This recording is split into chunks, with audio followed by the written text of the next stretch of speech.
Oke, Assalamualaikum warahmatullahi wabarakatuh. Selamat sore, Sobat Pasar Modal Syariah. Gimana kabarnya hari ini? Oke, sambil menunggu teman-teman yang akan menyimak IG Live kali ini, boleh komen dulu gimana kabarnya, Sobat semuanya. Apakah suara saya udah terdengar jelas?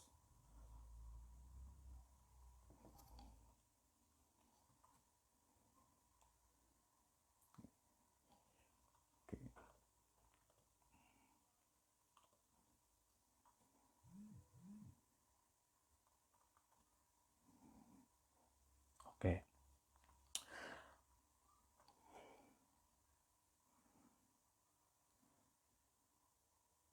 oke. Nah, pada sore kali ini kembali lagi bersama saya Sofyan Abdul Aziz. Nah, pada pekan kali ini seperti biasa ada kegiatan edukasi bernama Bakwan, yaitu bedah kajian nambah wawasan. Nah, pada IG Live kali ini kita akan membahas tentang layanan urun dana syariah. Nah, kalau sebelumnya kan kita tentang membahas dana infrastruktur di infra ya. Nah, oke. Jangan lupa teman-teman buat selalu stay di IG Live Pasar Modal Syariah ya. Karena nanti kedepannya kita akan banyak membahas topik-topik yang menarik tentang investasi syariah. Nah, kebetulan IHSG juga kemarin sempat ke 7.000 ya teman-teman. Gimana nih portofolionya? Nah, oke.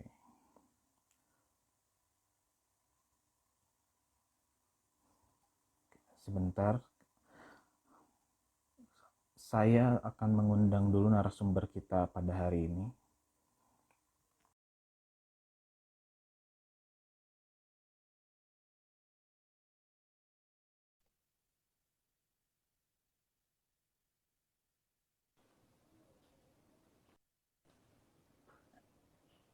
Aduh. Halo Mas Imam, Assalamualaikum. Waalaikumsalam, Mas Sofyan. Oke. Teman-teman suaranya, Oke, sehat gambarnya ya juga Mas ya, jelas Mas ya? Sofyan. Cek suaranya Ya, aman ya. Alhamdulillah. Alhamdulillah sehat juga, Mas. Oke, alhamdulillah. Oke. Nah, kali ini teman-teman pada topik kali ini kita akan berdiskusi mengenai tentang layanan urun dana syariah. Nah, saat ini narasumber kita saya perkenalkan dulu ya. Nah, beliau ini adalah Bapak Imam Widianto. Beliau adalah Kasubag di Direktorat Pasar Modal Syariah. Nah, oke, boleh Mas, boleh tapa dulu nih teman-temannya. Ya, ya Bismillahirrahmanirrahim. Assalamualaikum warahmatullahi wabarakatuh. Mas Waalaikumsalam Sofyan, warahmatullahi teman-teman wabarakatuh. Pasar Modal Syariah. Saya Imam dari Direktorat Pasar Modal Syariah. Mungkin Ya, pertama-tama saya ucapkan terima kasih ya Mas Sofyan dan teman-teman Pasar Modal Syariah. Saya diikut sertakan di acara IG Live yang mudah-mudahan ke depannya di diskusi ini kita bisa saling sharing mungkin pengalaman, pengetahuan teman-teman juga Mas Sofyan dan teman-teman sekalian. Oke, mungkin itu Mas Sofyan. oke Mas, terima kasih. Mas sudah bersedia hadir berbagi ilmunya ya. Oke, ini Mas karena sekarang kan topiknya tentang layanan urun dana syariah. Nah, mungkin teman-teman di sini karena ini adalah sebuah instrumen investasi yang baru ya Mas. Teman-teman kan biasanya pada tahunya pasar modal gitu. Ini ada layanan urun dana syariah ini bisa dibilang pasar modal versi mininya gitu ya. Iya, iya betul betul. Nah, oke, mungkin Mas untuk sebagai pembukaan kita eh, buka dulu pertanyaannya, layanan urun dana syariah itu apa sih Mas? Oke ya, baik Mas Sofyan. Mungkin teman-teman semua di manapun berada, mungkin kita perlu kenal terlebih dahulu ya, apa itu layanan urun dana. Nah, layanan urun dana mungkin sekarang lebih dikenal dengan istilah crowdfunding. Jadi kalau crowdfunding itu mungkin kalau kita bedah per suku katanya artinya suatu kegiatan pengumpulan dana dari sekumpulan orang ya, bagi banyak orang yang bertujuan untuk melakukan pendanaan atas objek atau tujuan tertentu. Nah, mungkin kalau teman-teman ikuti ya sejarahnya crowdfunding atau layanan urun dana ini, diawali dari memang kegiatan-kegiatan yang sifatnya sosial ya. Sosial ini dalam arti bisa berbasiskan berupa donasi ataupun yang memang bersifat reward gitu ya. Jadi kalau donasi sebagai contohnya mungkin kita juga sudah lihat ya, sudah familiar dengan beberapa website ya yang mengedepankan misalkan teman-teman kita yang membutuhkan dana gitu ya, kita mungkin bagi yang memiliki kelebihan rezeki bisa membantu mungkin perihal kesehatan maupun ekonomi gitu ya. Kemudian juga ada yang sifatnya reward ya. Reward ini mungkin lebih ke mungkin sebagai contoh, misalkan ada suatu, misalkan Kang Sofyan nih, Kang Sofyan misalkan fans dari dari nasyid tertentu misalkan ya, ketika nasyid tersebut misalkan ingin touring gitu ya keliling Indonesia tapi memang memerlukan dana, nah mereka bilang ke fans-fansnya nih, salah satunya saya sama Kang Sofyan gitu ya. Nah nanti apa ketika mereka telah mengumpulkan dana yang kita peroleh misalkan berupa merchandise, berupa misalkan kaos bertanda tangan nasyid tersebut gitu, misalkan grup nasyid tersebut. Jadi memang kalau crowdfunding yang bersifat sosial ini memang kita sebenarnya nggak mengharapkan apa-apa ya, tidak mengharapkan feedback dana kembali gitu ya. Gitu. Kemudian seiring berjalannya waktu memang crowdfunding ini berkembang, memasuki ranah yang sifatnya komersial. Artinya crowdfunding ini memang di tujuan orientasinya mulai berubah, jadi ada yang berbasis berbasis pinjam meminjam atau utang gitu ya, ada juga yang bahkan sifatnya bersifat penyertaan ataupun ekuitas gitu ya.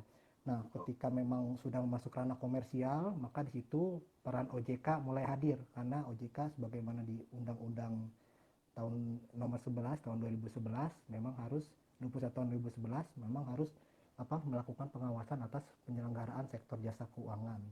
Nah, nanti ke depannya memang yang sifatnya komersial ini kita bisa bedah lagi apakah mekanisme pengumpulan dananya ini hanya sifat pinjam meminjam biasa atau lebih kita kenal peer to peer lending, atau memang ada efek yang ditawarkan ya, atau surat berharga yang ditawarkan yang jadi lingkup pasar modal gitu. Oh gitu ya Mas. Oke Mungkin Mas, itu ini Mas kebetulan Sofyan. ada rekomen suaranya katanya kecil Oh, Mas. kurang jelas ya. Tolongin coba. Iya. Oke, cek cek. Oke. Nggak Oke. benar. Udah lebih Nah, baik teman-teman. gimana teman-teman? Halo, cek cek. Assalamualaikum, cek. Nah, oke. Oke, Kayaknya coba mudah-mudahan lebih baik ya. iya, Apa atau coba dicek, dilepas dulu Mas pakai dilepas dulu ya, earphone ya. kita coba lepas. Earphone-nya ya dilepas dulu. Pakai mic biasa. Halo, Assalamualaikum. Mungkin lebih baik pakai headset atau enggak ya? Coba kalau Oh pakai. iya. Gimana? Ini Ada lebih perbaikan atau lebih baik tadi? ini kayaknya lepas mic dulu Mas. Lebih Mas. mic ya. Oke, baik baik. Coba kita Oke. lepas. Nah, oke, Semoga selanjutnya. suaranya lebih jelas ya, teman-teman. Maaf. Oke. Oke. Nah, selanjutnya mungkin latar belakang pengaturan layanan urun dana ini gimana ya Mas? Oke ya. Jadi mungkin untuk menjawab pertanyaan ini kita mungkin bisa bedah ya dari 3 sisi ya. Pertama dari regulator, mungkin saya mewakili karena dari OJK. Nah, pertama dari OJK sebagaimana amanah undang-undang tadi melakukan pengawasan atas sektor jasa keuangan. Salah satunya menyusun pengaturan ya.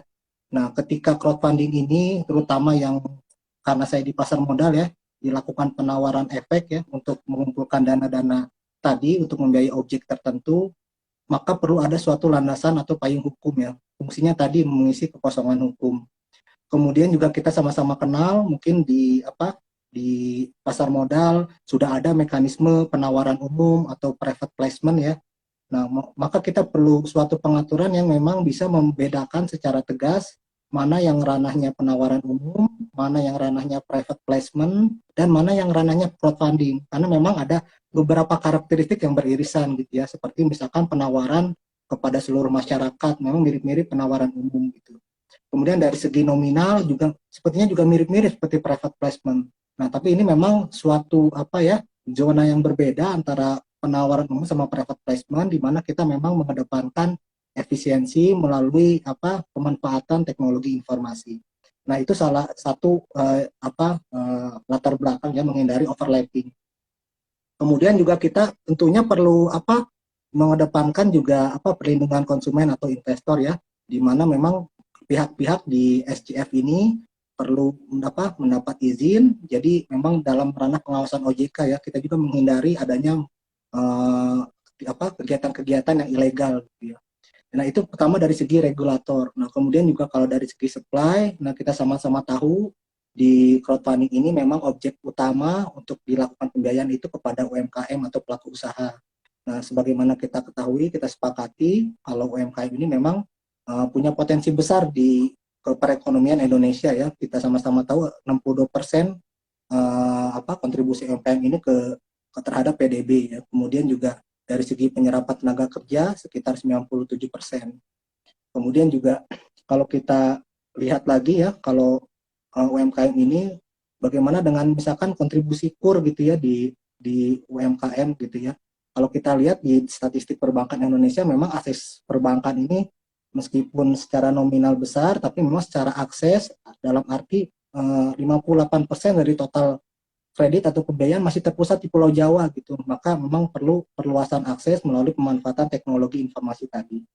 Nah, itu dari segi supply. Nah, kemudian dari segi demand, nah ini juga sebagai inovasi ya, di mana memang produk-produk yang bisa kita beli atau kita investasikan di securities crowdfunding ini bersifat retail ya. Mungkin kalau kita lihat misalkan obligasi atau sukuk yang korporasi kan belum ada yang retail ya. Begitu pun juga kalau saham kita nggak bisa beli satu lembar, kita harus beli satu lot. Nah, ini memang lebih lebih simpel ya, karena memang pihak-pihak di SCF ini hanya sedikit ya, sehingga dari segi efisiensi waktu biaya ini lebih minim. Mungkin itu Mas Sofyan. Oke, Mas. Terima kasih. Nah, kalau ini kan kita sering juga mengenal tentang peer-to-peer lending ya, Mas. Ya. Nah, bedanya SCF sama peer-to-peer lending itu apa? Iya, iya, siap. Peer-to-peer lending dengan SCF ya. Iya, Mas Sofyan. Jadi tadi ya, kalau peer-to-peer lending memang salah satu alternatif juga dalam pembiayaan untuk pelaku usaha. Tapi mungkin kita bisa bedakan dari beberapa karakteristik ya. Pertama mungkin dari sifatnya. Nah, dari sifat, kalau peer-to-peer lending sifatnya pinjam-meminjam biasa gitu ya. Sementara di securities crowdfunding ada suatu efek yang ditawarkan ya. Makanya tadi kita sebut securities atau surat berharga. Kemudian dari nilai penerbitan atau nilai pendanaan. Nah, kalau di peer-to-peer lending hanya terbatas pada 2 miliar gitu ya. Kemudian kalau dari securities crowdfunding, tadi kita bisa mendapatkan pendanaan sampai dengan 10 miliar. Kemudian kalau dari tenor, tadi peer-to-peer lending hanya bisa 2 tahun maksimal. Sementara kalau untuk securities crowdfunding kita bisa bedah per produknya. Mungkin untuk saham, sebagaimana kita ketahui sifatnya long lasting ya, artinya sepanjang masa. Kemudian kalau dari efek yang berupa obligasi atau sukuk itu maksimal 2 tahun. Nah, sama mungkin siapa sih yang bisa minjam atau yang bisa memperoleh pendanaan di peer-to-peer lending sama SCF. Nah, kalau peer-to-peer lending ini bisa perseorangan maupun badan hukum. Sementara kalau di penerbit hanya batas bentuk badan hukum maupun badan usaha seperti PT, CV, firma gitu ya. Jadi memang SCF ini spesifik bagi pelaku usaha, sebenarnya peer-to-peer lending tadi karena perseorangan juga memang bisa sifatnya konsumtif. Nah, kemudian dari segi perdagangan ini juga yang menarik ya, di SCF ini untuk saham ya itu bisa diperdagangkan ya, di mana dalam 1 tahun kita bisa melakukan perdagangan saham 2 kali ya, di mana jarak antar pedagang ini 6 bulan, di setiap periodenya itu dilakukan selama 10 hari kerja. Sementara untuk efek yang bersifat tadi yang obligasi maupun sukuk atau EBUS yang kita singkat itu tidak bisa dilakukan perdagangan, sama dengan peer-to-peer lending yang tidak ada perdagangannya. Mungkin itu beberapa karakteristik ya Mas Sofyan ya untuk membedakan mana SCF atau securities crowdfunding, mana yang peer-to-peer lending. Oh iya, Mas. Jadi kalau dari segi pendanaan SCF lebih besar ya, bisa sampai 10 miliar dibandingkan dengan peer-to-peer lending cuma 2 miliar. Betul, betul. Nah, kalau dari pihak yang terlibat SCF ini ada siapa aja, Mas? Oke, ya tadi mungkin seperti yang sudah saya sampaikan di awal ya, kalau SCF ini memang mengedepankan efisiensi, artinya pihak-pihak yang terlibat juga nggak terlalu banyak. Nah, mungkin kalau kita analogikan seperti konsep pasar modal secara umum, ada pihak-pihak yang membutuhkan dana ya, kita sebut penerbit atau pelaku usaha atau UMKM. Nah, jadi memang suatu pihak yang memerlukan pembiayaan atau pendanaan ya. Di sini mungkin kita ada aturannya yang siapa saja yang boleh mendapatkan pendanaan. Nah, ini salah satunya kalau dia ingin menerbitkan saham maka harus perseroan terbatas. Kalau dia ingin menerbitkan EBUS atau efek bersifat utang atau sukuk, dia bisa bentuk PT atau badan usaha lain. Nah, tadi penerbit tadi ketika membutuhkan dana, maka ada sisi lawannya yaitu investor. Investor ini pihak yang punya kelebihan dana dan ingin berinvestasi. Nah, penghubung antara penerbit atau pelaku UMKM dengan investor, ada suatu pihak yang kita sebut dengan platform atau penyelenggara, gitu ya. Nah, platform penyelenggara ini pihak yang tadi memfasilitasi layanan urun dana, di mana nanti ada pihak yang memerlukan dana yaitu penerbit dan ada pihak yang berinvestasi atau investor, tapi pihak penyelenggara ini harus mendapatkan izin terlebih dahulu dari OJK. Nah, itu juga jadi peran OJK dalam memberikan perizinan dan juga mengawasi penyelenggara tadi. Jadi memang kalau kita bedah tadi hanya 3 pihak utama ya, yaitu penerbit, investor, dan penyelenggara. Dan ini memang sangat efisien, artinya tidak ada, mungkin kita kenal biasanya kalau kita transaksi di bursa ada perusahaan efek ya, kita perlu broker gitu ya, ataupun kalau kita ingin melakukan penawaran umum, kita juga perlu adanya lembaga profesi penunjang gitu ya, untuk membantu kita melakukan penawaran umum. Jadi memang karena tadi menebarkan efisiensi, dari segi biaya dan juga waktu tentunya memang lebih tingkat dan lebih murah. Itu Mas Sofian kira-kira. Oh iya, Mas.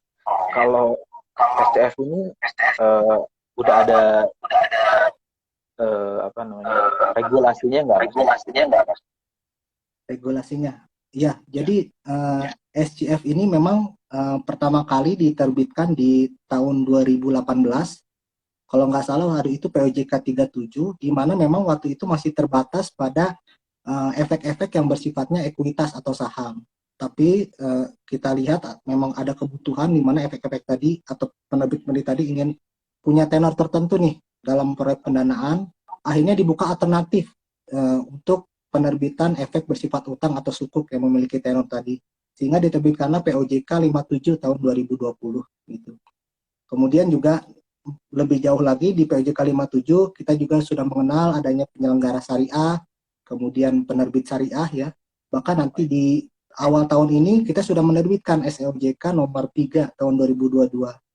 Artinya nanti ada suatu mekanisme penetapan saham syariah seperti daftar efek syariah di bursa. Jadi memang pelaku usaha UMKM ini yang memang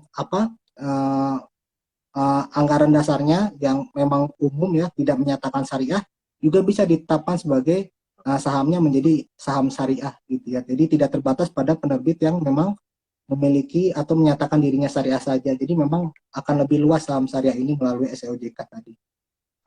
Nah, sama satu lagi mungkin yang paling penting, di tahun 2021 DSN MUI sudah menerbitkan fatwa nomor 140 tentang Islamic Securities Crowdfunding. Jadi mungkin teman-teman yang masih ragu apakah SCF ini syariah atau enggak, tentunya sudah ada regulasi baik dari OJK maupun dari DSN MUI. Oh iya, Mas. Kalau SCF syariahnya apakah sudah ada belum? Ya, jadi tadi ya dengan berlandaskan regulasi tadi ya Mas Sofian ya, tadi kita juga sudah, kalau pihaknya kita sudah mengenal adanya penyelenggara syariah. Jadi penyelenggara syariah ini adalah tadi platform yang memang menyatakan dirinya syariah. Jadi di dalam anggaran dasarnya menyatakan dia syariah, kegiatan usahanya syariah, juga memiliki dewan pengawas syariah. Ya, dewan pengawas syariah memiliki izin ahli syariah pasar modal. Kemudian selain penyelenggara yang sifatnya full entitas syariah, melalui SEOJK 3 tahun 2022, ini dibuka juga penyelenggara yang ingin menetapkan efek syariah, saham syariah tadi, dengan cara membentuk unit layanan urun dana syariah, atau kita singkat ULUD. Nah, di mana ULUD tadi juga wajib memiliki dewan pengawas syariah yang memiliki izin ASPM. Gitu. Jadi kalau dari segi penyelenggara, pihak tadi sudah ada dikenal penyelenggara syariah. Kemudian tadi dari segi produk, tadi sudah ada penetapan saham syariah, dan juga sudah ada sukuk ya melalui POJK 57 tadi ya tahun 2020. Itu jadi memang sukuk tadi ada beberapa persyaratan yang harus dipenuhi, diantaranya proyeknya harus tidak bertentangan dengan prinsip syariah, dan juga sukuk ketika akan diterbitkan harus mendapatkan opini dari tim ahli syariah. Gitu. Nah, kemudian juga ada satu lagi nih ya, mungkin teman-teman yang masih ragu dengan SCF syariah. Nah, setiap penerbitan efek syariah, nah itu harus ada escrow account ya. Jadi escrow account ini suatu rekening di mana nilai dana hasil emisi disalurkan ke penerbit, di mana harus disyaratkan dari bank syariah untuk efek-efek syariah. Jadi mungkin yang teman-teman masih ragu apakah ini akan ada riba atau enggak, itu sudah mungkin terakomodir ya dengan adanya escrow account dari bank syariah. Mungkin itu Mas Oh, Sofian. oke, buat teman-teman kalau misalnya ada pertanyaan boleh ketik di kolom komentar atau di kolom komen. Oke, nah selanjutnya perkembangan STF syariah ini sampai saat ini gimana, Mas? Ya, Mas Sofian. Jadi tadi ya dengan diterbitkannya beberapa POJK ya yang mengakomodir adanya suatu efek syariah, dari segi perkembangan juga sangat bagus ya. Jadi kalau kita lihat dari jumlah penyelenggara saat ini sudah ada 10 penyelenggara yang berizin, di mana satu di antaranya adalah penyelenggara yang full syariah. Nah, memang kalau kita pecah lagi, ada yang masih melakukan perizinan, 5 di antaranya sudah berizin SCF, artinya bisa menerbitkan sukuk dan saham, tapi ada juga setengahnya atau 5 penyelenggara yang memang masih proses migrasi dari ICF, artinya hanya terbatas pada saham, mulai memasuki perizinan SCF atau bisa menerbitkan saham maupun EBUS tadi ya. Itu dari segi penyelenggara. Kemudian dari jumlah penerbit, nah ini juga sudah banyak, sudah ada 222. Nah ini data per 22 Maret kemarin, di mana ada 209 saham yang diterbitkan, 1 obligasi dan 12 sukuk. Kemudian dari jumlah pemodal juga sangat banyak, ada 105.000 orang yang berinvestasi di SCF. Kemudian dari segi kapitalisasi efek sudah terkumpul baik ekuitas maupun EBUS sebesar 485 miliar. Di mana efek syariahnya yaitu sukuk itu sudah ada 23 miliar. Jadi memang cukup bagus perkembangannya Mas Sofian. Alhamdulillah ya, sekarang udah mulai banyak. Terus ini jumlahnya akan terus bertambah dari sisi Iya, dengan penyelenggara. ya kalau saya sih melihat ini punya potensi besar ya untuk semakin berkembang efek syariah ini. Dengan tadi ya dibukanya kategorisasi saham syariah ya yang tidak terbatas pada penerbit yang full syariah saja, tapi juga penerbit umum ya. Karena memang kita ketahui ya pelaku usaha UMKM ya rata-rata memang maksudnya jarang yang kegiatan usahanya bertentangan dengan prinsip syariah ya. Sehingga memang secara produk tentunya saham syariah ini akan lebih berkembang lagi ya, karena memang semua penerbit bisa kita kategorikan selama memenuhi kriteria efek syariah, di mana kriteria efek syariah mungkin sama ya dengan kriteria efek yang di daftar efek syariah, harus memenuhi kegiatan usaha yang tidak boleh bertentangan dengan prinsip syariah. Kemudian dari segi rasio keuangan, nah untuk utang berbasis rasio utang berbasis bunga terhadap total aset tidak boleh lebih dari 45%, sedangkan dari total pendapatan yang berbasis yang non halal dibanding dengan total pendapatan itu tidak boleh lebih dari 10% gitu. Memang mayoritas sih penerbit comply ya dengan kriteria tadi gitu. Oke. Kalau manfaat SCF bagi penerbit, penyelenggara, kemudian bagi investornya apa nih, Mas? Oke, mungkin dari penerbit dulu ya. Penerbit ini kan memang atau pelaku usaha UMKM sangat perlu ya sekali dengan pendanaan atau pembiayaan. Nah, memang terutama dengan efek pandemi kemarin ya perlu sekali untuk dinaikkan kembali kelasnya penerbit tadi. Jadi dengan adanya SCF ini bisa menjadi alternatif pembiayaan, karena kalau kita lihat dari klasifikasi pembiayaan untuk UMKM kan kita kenal ya dengan istilah KUR ya atau yang produk perbankan, di mana maksimal ini hanya 100 juta. Kemudian dari situ masuk ke peer-to-peer 2 miliar. Ada juga nanti mekanisme penawaran umum melalui bursa, melalui papan akselerasi, di mana emiten skala kecil ini hanya 50 miliar, kemudian skala menengah 250 miliar. Jadi ada gap tuh antara peer-to-peer lending yang 2 miliar dengan yang 50 miliar pada saat papan akselerasi. Nah, disinilah SCF hadir dengan alternatif pembiayaan baru dengan maksimal 10 miliar tadi. Kemudian juga dari segi biaya ini sangat lebih efisien karena tadi pihak yang terlibat sedikit, dan juga dari segi waktu juga lebih cepat. Kemudian dari segi investor tadi ini jadi alternatif jadi inovasi baru, di mana produk-produk yang ditawarkan produk-produk yang retail ya. Kemudian bagi penyelenggara juga ini suatu potensi bisnis ya, atau potensi, terutama sekarang kan banyak perusahaan startup yang memang concern di bidang teknologi atau fintech, mungkin bisa juga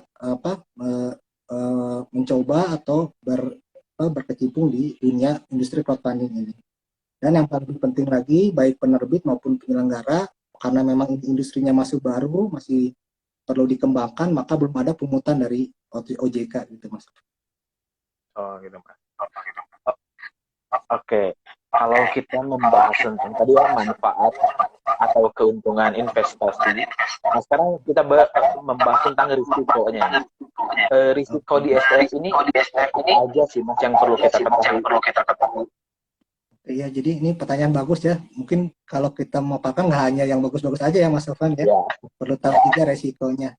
Jadi kalau resikonya yang perlu kita sama ketahui, pertama, tadi kan pelaku usaha dalam proyek pendanaan kita agar percaya harus tahu dulu proyeknya seperti apa ya. Terkadang juga yang perlu kita sadari, mungkin dimungkinkan juga proyek-proyek tadi tidak berjalan. Sehingga kalau ada proyek-proyek dari UMKM yang tidak berjalan, maka juga akan berimplikasi pada dividen atau imbal hasil yang kita peroleh. Mungkin akan, kalau mengalami kerugian tentunya kita tidak akan dapat dividen ataupun imbal hasil secara periodik. Kemudian yang kedua, SCF ini yang menarik adalah sahamnya bisa diperdagangkan ya. Nah, mungkin juga ada potensi di mana saham-saham tadi memang sifatnya tidak liquid. Artinya mungkin ada yang berusaha jual ataupun beli, tapi nggak ada yang jual ataupun ada yang beli. Itu mungkin Mas Sofyan. Kemudian juga dari segi IT kita juga perlu pahami untuk penyelenggara memang kan sifatnya baru ya.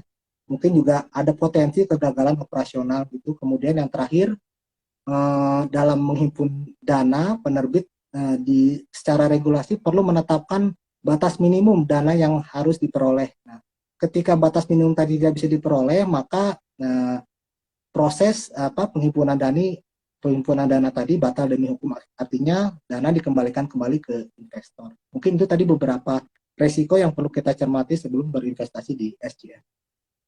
oke. Kemudian untuk gimana sih cara berinvestasi di SCF Syariah ini Mas? Oke, jadi mungkin teman-teman sekarang sudah ada 10 penyelenggara yang berizin ya, di mana mungkin ketika kita mulai melakukan pendaftaran kita bisa melalui website atau beberapa platform sudah punya app sendiri yang kita bisa download. Nah, nanti kita cukup registrasi, masukkan data diri, nanti setelah diverifikasi oleh platform, nah, maka akun kita sudah aktif. Nah, ketika aktif, kita bisa memilih jenis usaha apa yang mau kita danai. Nah, sebelum melakukan pendanaan, kita juga perlu mengisi e-wallet atau dompet digital yang menjadi mungkin dompet kita sebelum kita melakukan investasi di jenis usaha tertentu. Nanti setelah setelah danai, kita akan memperoleh imbal hasil ataupun return ya sesuai dengan prospektus yang ditawarkan di awal, yang disampaikan di awal. Mungkin itu Mas Sofyan. Mungkin ini pertanyaan terakhir dari saya. Nah, buat teman-teman, kalau misalnya ada yang mau bertanya, silakan tinggal ketik di kolom komentar atau mengisi pertanyaan di kolom question. Nah, oke. Pertanyaan tadi dari saya nih, bagaimana sih proses SPF ini, SPF ini ke depannya? Oke, jadi kalau saya lihat sih ini potensinya maksudnya akan berkembang lebih baik lagi, karena mungkin pertama dari sisi supply ya, dari sisi supply infrastruktur berupa regulasi telah disiapkan baik oleh OJK maupun DSN MUI. Nah, untuk DSN kita sudah tahu sudah ada Fatwa 140, kemudian dari POJK ada POJK 57 yang sudah mengakomodir penerbitan sukuk, jadi tidak hanya saham syariah tadi ya. Kemudian juga ada SEOJK nomor 3 tahun 2022, artinya nanti ada perluasan kategorisasi saham. Jadi semua penerbit selama memenuhi kriteria akan dikategorikan sebagai saham syariah. Nah, kemudian selain itu kalau kita lihat track record ke belakang di 3 tahun terakhir, memang jumlah peningkatan pelaku usaha atau UMKM ini cukup bagus ya, di mana rata-rata peningkatan per tahunnya dari segi jumlah itu 154%, di mana kapitalisasinya ini juga cukup baik, yaitu per tahunnya bisa sampai 401% peningkatannya. Kemudian juga kita perlu lihat juga di sisi lainnya dari apa mungkin ekosistem syariah lainnya, di mana sekarang industri halal lagi gencar-gencarnya untuk dikembangkan ya. Di mana kita ketahui kalau lihat daftar sertifikasi halal yang diterbitkan LPPOM MUI itu sudah ada peningkatan 73% dalam 3 tahun terakhir. Nah, di mana kita ketahui kalau industri halal kan perlu pendanaan yang syariah juga ya, Mas Sofyan ya. Maka ini dari segi infrastruktur, dari segi apa variasi produk maupun dari segi kebutuhan pendanaan syariah tentunya akan sangat baik ya. Sehingga nanti efek syariah baik segi jumlah maupun nilai, saya yakin sih optimis akan meningkat secara menggembirakan. Nah, itu dari segi supply. Sementara kalau dari segi demand, memang beberapa tahun terakhir, terutama di bursa efek, peningkatan investor sangat baik ya, di mana tahun 2021 kemarin malah meningkat 93%. Sementara di SCF juga ini sangat baik, di 3 tahun terakhir peningkatannya tuh per tahun bisa sampai 421%. Nah, kemudian ini mungkin akan lebih menarik kalau ada suatu inovasi produk baru, di mana kegiatan-kegiatan yang sifatnya filantropi Islam seperti zakat, wakaf, mungkin kita bisa bandingkan dengan skema SCF ini gitu ya, terutama sehingga akan lebih menarik bagi investor terutama yang punya preferensi syariah. Teman-teman mungkin ingin dividen yang diperoleh sudah bersih dari zakat, dari ataupun ada yang ingin menyisihkan dananya dividennya untuk diwakafkan juga mungkin akan lebih baik ya untuk dikolaborasikan. Mungkin itu Mas Sofyan dari segi supply demand saya yakin sih akan berkembang cukup baik. Ya Mas, semoga kedepannya SCF ini semakin terus berkembang ya Mas. Dan lebih baik ini untuk memberikan manfaat bagi semua pihak. Nah, betul, ini betul. ada dari mab.llu, cara untuk mendapatkan crowdfunding sendiri gimana? Mungkin jadi sebagai penerbit, caranya jadi penerbit di platform. Oh iya, iya. Ya, jadi kalau penerbit ya atau pelaku usaha mungkin perlu kenali dulu mana tujuan penyelenggara yang akan kita capai dananya ya. Jadi saat ini kan sudah ada 10 penyelenggara ya. 10 penyelenggara yang berizin. Nah, nanti di situ kurang lebih yang dipersyaratkan oleh penyelenggara, kan penyelenggara ini akan mengakses nih penerbit mana yang layak atau dari segi kelengkapan dokumen untuk dilakukan pendanaan ya. Mungkin teman-teman perlu ya selaku pelaku usaha perlu memperhatikan pertama profil perusahaan itu sendiri. Nah, kalau penerbit sejauh ini yang kita atur untuk penerbitan saham harus dalam bentuk perseroan terbatas. Sementara untuk EBUS harus dalam bentuk boleh PT ataupun badan usaha lainnya seperti CV, firma ataupun persekutuan perdata. Kemudian dari legalitas badan usaha juga penting, harus disiapkan seperti akta, SIUP. Kemudian kalau untuk penerbit yang syariah tadi harus ada pihak DPS yang disertakan gitu. Kemudian juga ada NPWP, terus laporan keuangan ya, dan rekening koran, dan tidak lupa ada perencanaan bisnis ke depan, termasuk perencanaan penggunaan dananya seperti apa. Dan di beberapa penyelenggara memang mensyaratkan pendanaan dengan nilai nominal tertentu. Nah, di mana kalau maksimalnya kan sudah diatur 10 miliar, sementara minimalnya sebatas yang saya ketahui setidaknya harus 200 juta rupiah yang harus didanai. Mungkin itu Mas Sofyan untuk menjadi calon penerbit. Oke, sudah cukup jelas ya. Kemudian ini ada mampukah crowdfunding syariah ini digunakan sebagai pendanaan bagi startup bisnis di Indonesia? Iya, jadi sangat memungkinkan sih Mas Sofyan. Tadi ya, pertama kita dari segi variasi pendanaan ini cukup besar 10 miliar ya. Kemudian juga tadi dari segi variasi produk kita bisa milih nih apakah kita memerlukan pendanaan melalui penerbitan saham, artinya kita punya konsekuensi tenor yang tadi long lasting, atau memang kita fokus pada periode-periode tertentu dengan cara menerbitkan sukuk ya dengan tadi tenor maksimal 2 tahun. Nah, nanti mungkin teman-teman perlu identifikasi terlebih dahulu mana tujuan pendanaan yang akan diperoleh. Tapi secara regulasi, secara praktik ini sangat memungkinkan untuk mengembangkan pelaku usaha maupun tadi startup di Indonesia. Oke. Ini mungkin satu pertanyaan terakhir ya Mas, dari MAB BPLV juga. Presentasi keberhasilan ETF syariah di Indonesia apakah sudah banyak? Gimana, Mas Sofyan? Maaf, kurang jelas. Presentasi keberhasilan ETF di Indonesia apakah sudah banyak? Maksudnya apakah sudah banyak yang terbit sekarang? Terus proyeknya seperti apa? Oke, iya. Jadi mungkin kita perlu lihat data ke belakang ya. Memang kalau dari segi tadi pertumbuhan tadi sangat fantastis ya, di mana dari segi pelaku usaha UMKM ini peningkatannya per tahun bisa sampai 154% jumlah dari segi jumlah ya. Sedangkan dari kapitalisasi juga sangat besar hingga 400%. Kemudian juga dari investor juga sangat bagus ya. Jadi banyak calon investor yang berminat, hingga per tahunnya ini penyumbulahannya cukup baik ya, di atas 400%.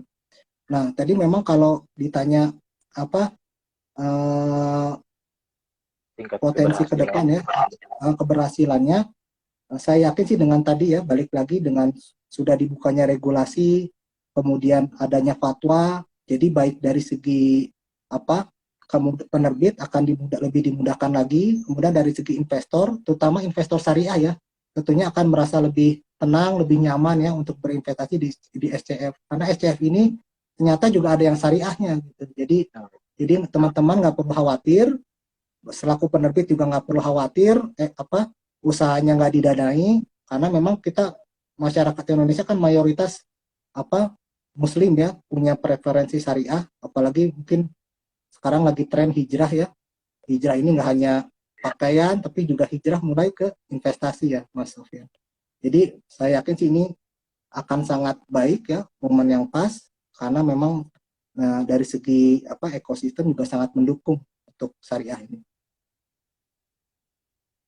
Oke, terima kasih Mas Imam. Sebenarnya waktunya udah bentar lagi udah habis nih. Oh iya, dia nggak Oke, terasa semoga terasa udah hampir mau jam. Nah, buat teman-teman gimana? Udah cukup jelas ya? Kalau misalnya nanti teman-teman bisa nanti kita akan tambah highlight tentang crowdfunding. Kita akan share di story tentang SLF ini untuk lebih detail. Oke.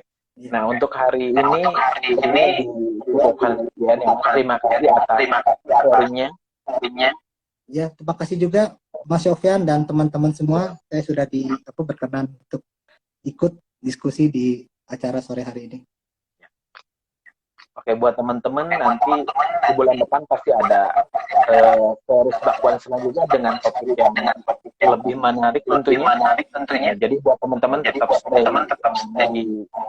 di Instagram Pasar Modal Syariah. Oke, sepertinya kita akhiri dulu. Terima kasih Mas Imam hadir sebagai narasumber ya. Terima kasih juga teman-teman yang udah hadir dan sudah bertanya. Saya akhiri di sini. Oke, wassalamualaikum warahmatullahi wabarakatuh. Waalaikumsalam warahmatullahi wabarakatuh. Terima kasih Mas Sofyan, teman-teman semua. Sehat selalu. Ya, sampai jumpa di kesempatan berikutnya. Oke, terima kasih Mas. Ya.